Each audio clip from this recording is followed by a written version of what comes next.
जय श्री कृष्णा। आप सबको पंगुनी उत्तरम की बहुत बहुत बधाई। और बहुत सुंदर स्थान पर मैं आई हूँ। ये मरंगूर है।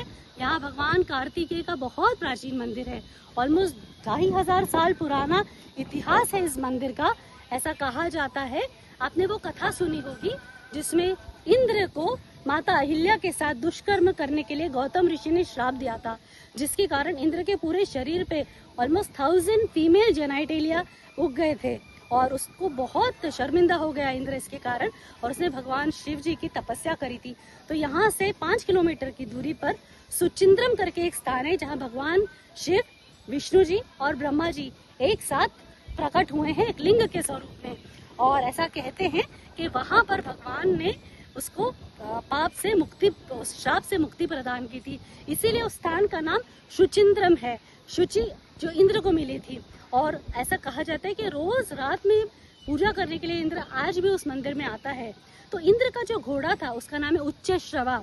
समुद्र मंथन में जो प्रकट हुआ था, तो ऐसा कहा जाता है कि उच्चश्रवा के मन में बहुत ग्लानि थी, बहुत रिग्रेट था कि मैं ही इंद्र को लेकर आया था वहां पर उस पाप कर्म के वक्त। इसीलिए उच्चश्रवा ने इस पर्वत पर आकर, कुमार पर्वत पर आकर उसने तपस्या करी थी और कार्तिकेय ने उसको दर्शन देकर उसको पाप मुक्त किया था।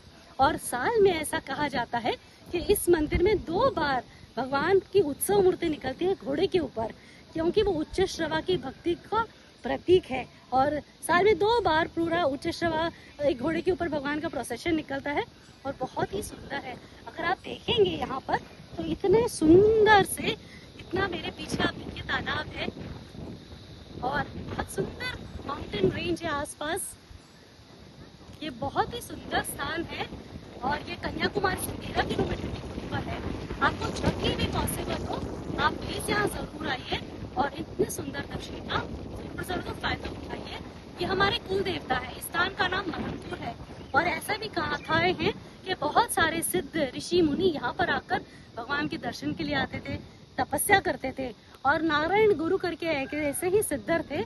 ऐसा कहा जाता है कि एक बार वो यहाँ आके तपस्या करे तो उनको बहुत भूख लगी थी, तो भगवान मुर्गा ने एक बूढ़े आदमी का रूप लेकर आकर भगवान ने उसको खाना खिलाया था और फिर भगवान ने उसको दर्शन दिए थे।